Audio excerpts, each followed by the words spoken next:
In the cold waters of the Northern Hemisphere lives one of the most important fish in human history, the cod. Belonging to the Gadus genus, 3 species dominate global trade: the Atlantic cod, the Pacific cod, and the Greenland cod. For centuries, these fish have shaped economies, sustained communities, and even altered the course of maritime history. The Atlantic cod is legendary. Some grow over 2 meters in length, with records of giants tipping the scale at more than 200 pounds.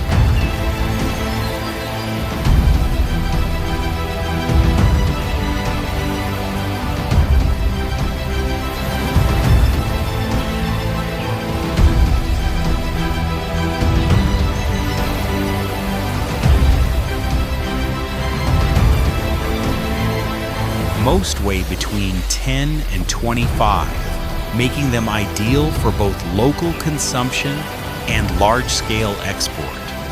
Pacific cod are smaller, but equally vital, ranging across both western and eastern Pacific waters. Cod are bottom dwellers, gathering in enormous schools along sandy or rocky sea floors. They feed on crabs, mollusks, starfish worms, squid, and smaller fish.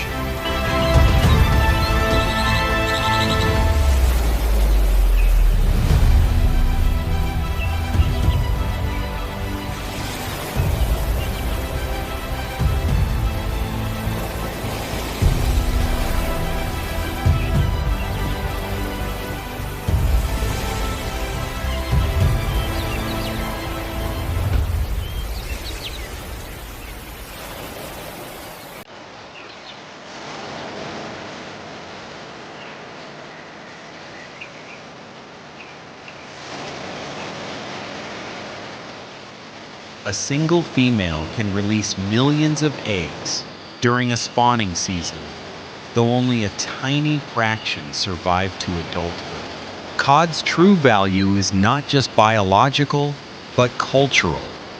Since the Viking Age, around the year 800, cod has been traded across Europe. Its flesh is white, firm, and flaky, low in fat, but rich in flavor.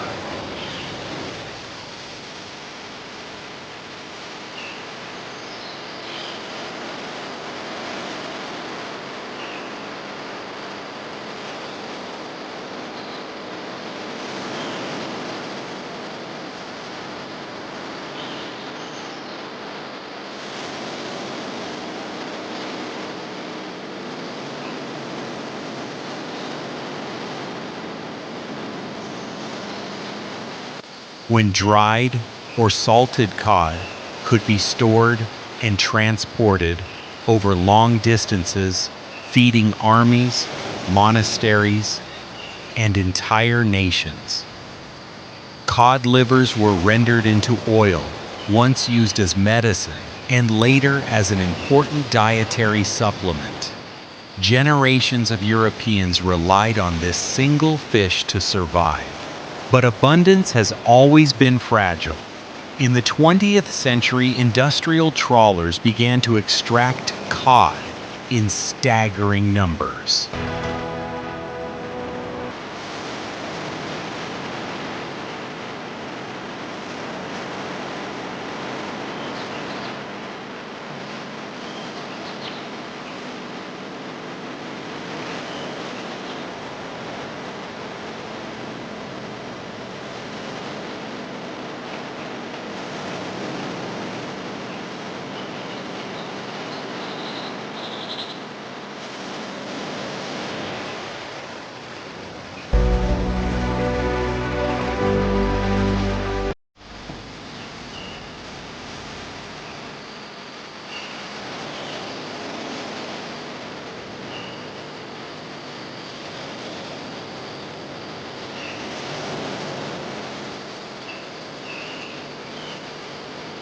By the 1970s, North Sea catches reached 200,000 to 300,000 tons annually.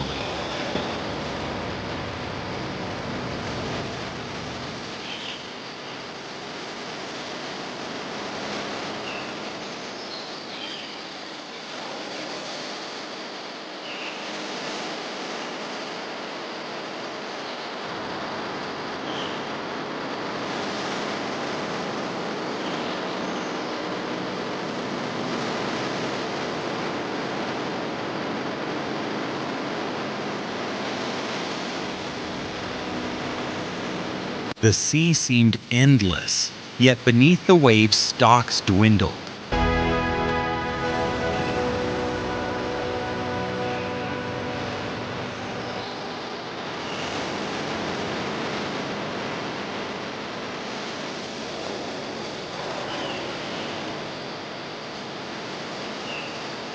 Alarmed European scientists and regulators began cutting quotas.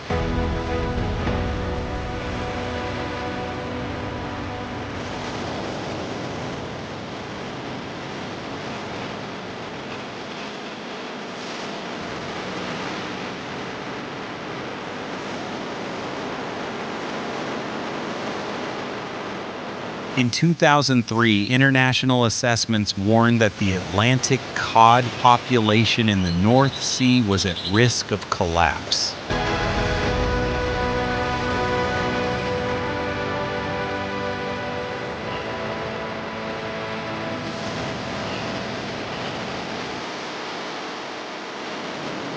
Moratorium was even suggested. By 2004, total allowable catches were slashed to just over 27,000 tons, a fraction of earlier decades. The Baltic tells a similar story.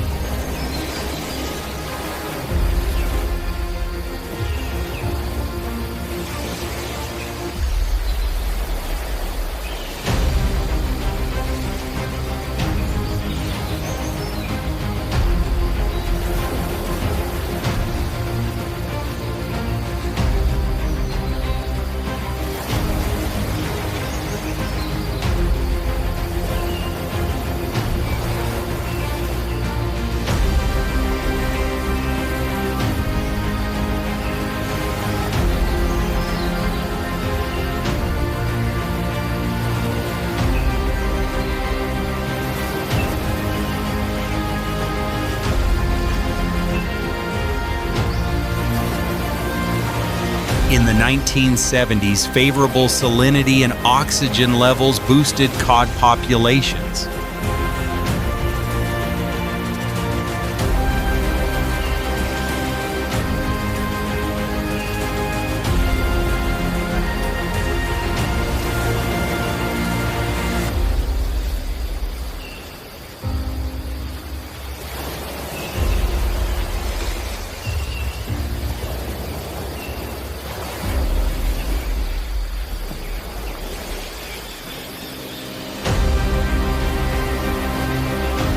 But in the 1980s, overfishing and environmental decline led to steep drops.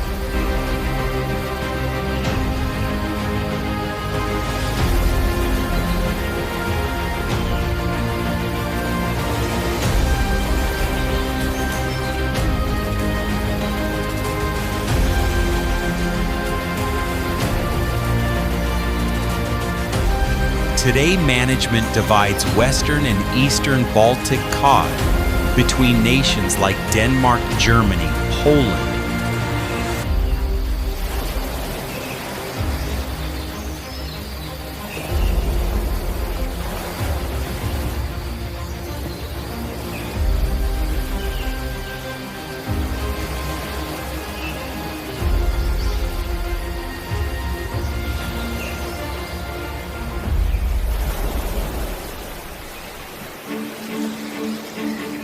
And Sweden, each competing for a resource that once seemed infinite. Cod fishing is deeply intertwined with European history.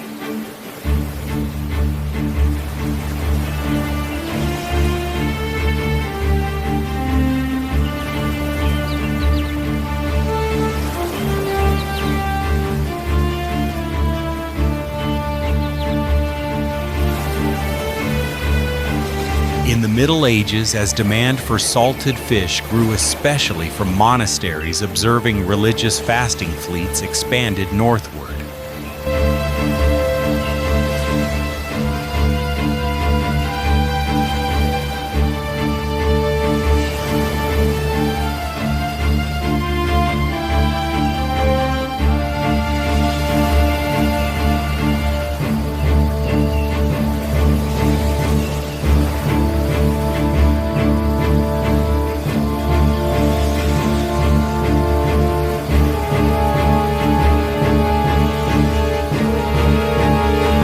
Viking-style vessels were light and swift, but they struggled in the stormier climates of the North Atlantic.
Dutch and English shipbuilders began to design sturdier craft, capable of surviving gale-force winds and carrying heavy loads of fish.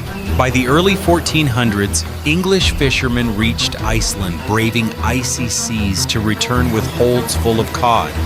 A single ship could bring back 30 tons, enough to supply entire markets. These ventures were perilous storms. Piracy and shipwrecks were constant threats.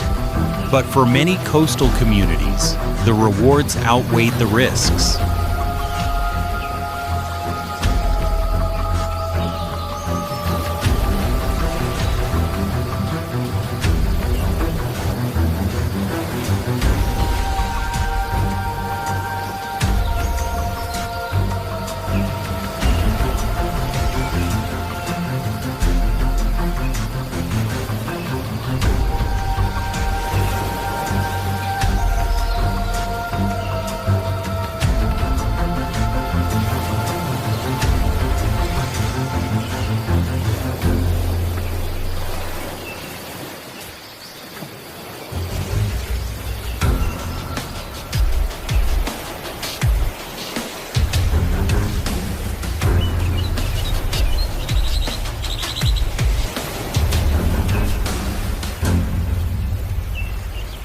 Cod-fueled trade, strengthened economies, and indirectly spurred the growth of modern naval power. Across the ocean, cod fishing also became a foundation of North American livelihoods. In New England, Atlantic cod provided both food and export income, shaping colonies and ports from Massachusetts to Newfoundland.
Today on the U.S. West Coast and in Alaska, another generation of fishermen continue the struggle to balance tradition with sustainability. One of the oldest and most enduring methods is longline fishing. A single line stretching for miles is anchored deep to the sea floor. Hundreds of baited hooks dangle from it, luring halibut or black cod, also called sablefish.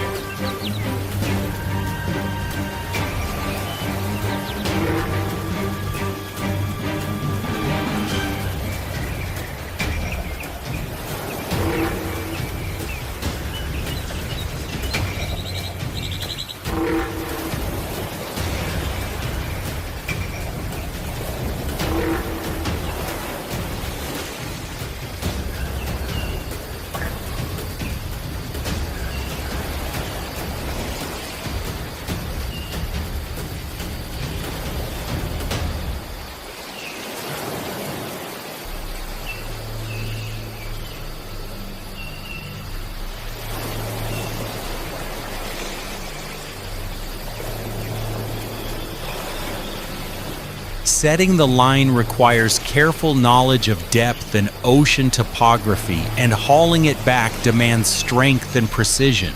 But in recent decades, fishermen have faced a new and unexpected adversary: whales.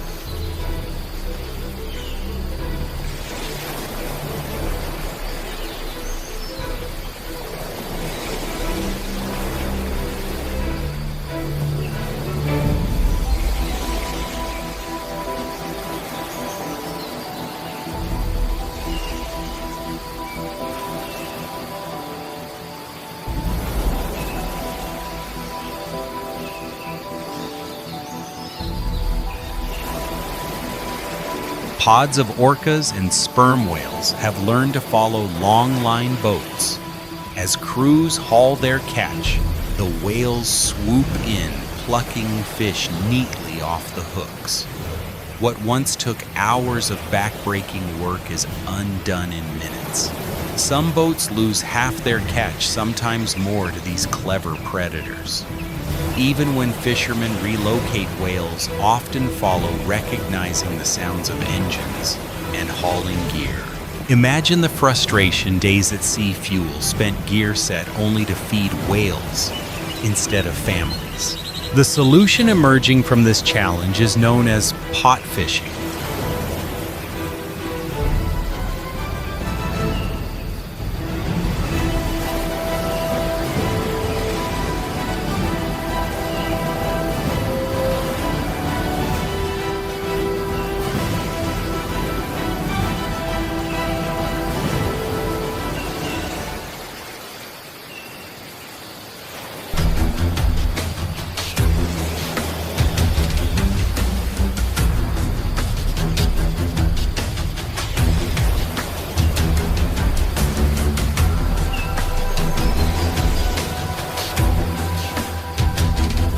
Instead of hooks, fishermen deploy long lines strung with baited pots cages designed to trap fish alive. The pots protect cod and sablefish from whales, ensuring that what is caught makes it aboard the vessel. Switching to pots, however, is no simple task. Boats must be reconfigured. Crews need training. And for fishermen whose families have long-lined for generations, change can feel like abandoning tradition. But more and more vessels are adapting. Some use rigid steel pots. Others rely on collapsible slinky pots that fold flat for easy stacking, saving space on smaller boats. In 2019 and 2020, as the pandemic added new uncertainty to global fisheries, early adopters of pot systems found them to be lifesavers.